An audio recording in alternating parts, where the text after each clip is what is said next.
존경하는 김상희 부의장님, 그리고 선배 동료 의원 여러분, 국민의힘 이종성 의원입니다. 저는 오늘 사회서비스원법을 반대하기 위해 이 자리에 섰습니다. 문재인 대통령의 대선 공약인 사회서비스원은 지자체 산하에 공공기관을 만들어 현재의 민간 중심의 사회서비스 전달 체계를 공공으로 재편하고 사회서비스 분야 공공 일자리를 확충하겠다는 것입니다. 하지만 어떻습니까? 우리는 지난 4년간 공공만능의 폐단을 온몸으로 체감했습니다. 서툰 비정규직 제로 정책은 인국공 사태, 건보 사태를 야기하며 노노 갈등을 유발하였고 청년들에겐 절망감을 안겨줬습니다. 문재인 정부가 요청하던 공공일자리는 고용 실적 개선을 무색하게 만들었고 무리한 최저임금 인상은 취약계층의 일자리를 앗아갔습니다. 또 집값 찾겠다며 시장 원리를 무시한 부동산 정책으로 애꿎은 서민들만 때려잡았습니다. LH 투기 사태는 어떻습니까? 문재인 정부가 절대 선한 것처럼 규정한 공공의 권력이 빚어낸 병폐이자 신적폐가 아닙니까? 이런 참담한 현실을 알면서도 실패를 답습하듯 또다시 공공예산론을 펴며 국가와 공공이 사회서비스 전 분야를 주도하고 통제하겠다는 것은 무능한 자만이고 저열한 선동에 불과합니다. 사회서비스원 역시 다르지 않습니다. 지난 2019년 서울, 대구, 경남, 경기도를 시작으로 올해까지 14개소가 법적 근거도 없이 시범사업으로 운영됩니다. 하지만 지난 3년간의 시범사업 성적표는 낙제점입니다.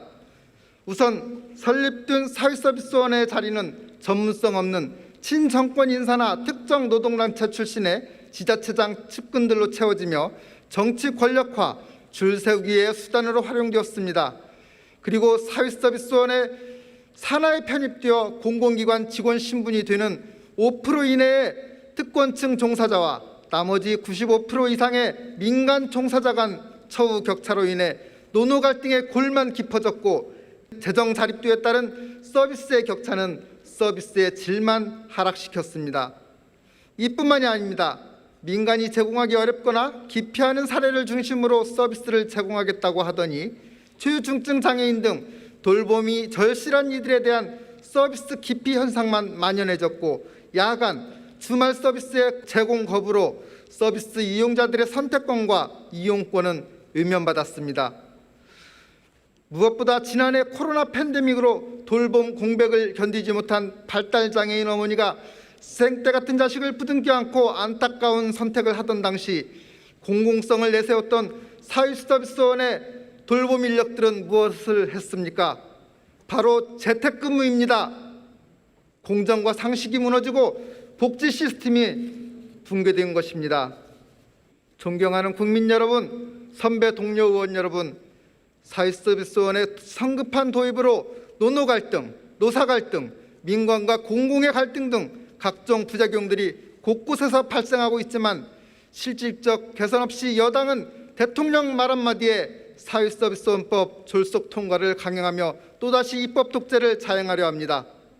하지만 사회서비스원법이 이대로 통과된다면 그 피해는 우리 사회의 취약계층들에게 전가될 것이 너무나 자명하기에 저는 반대할 수밖에 없습니다. 무엇보다 헌법기관인 국회가 청와대 행정부의 거수기가 되어 뻔히 보이는 문제조차 외면하는 것은 직무유기이자 의회주의를 심대하게 훼손하는 것이라고 하겠습니다. 비록 천천히 가더라도 올바르게 가야 합니다. 제대로 된 성과평가와 제기되는 문제점을 토대로 오늘도 복지 현장에서 묵묵히 헌신하고 있는 민간 서비스 기관과 병행 발전할 수 있도록 대안을 마련한 후 법 제정이 논의되어야 한다고 생각합니다. 존경하는 선배 동료 의원 여러분들의 현명한 판단을 간곡히 당부드립니다. 경청해 주셔서 감사합니다.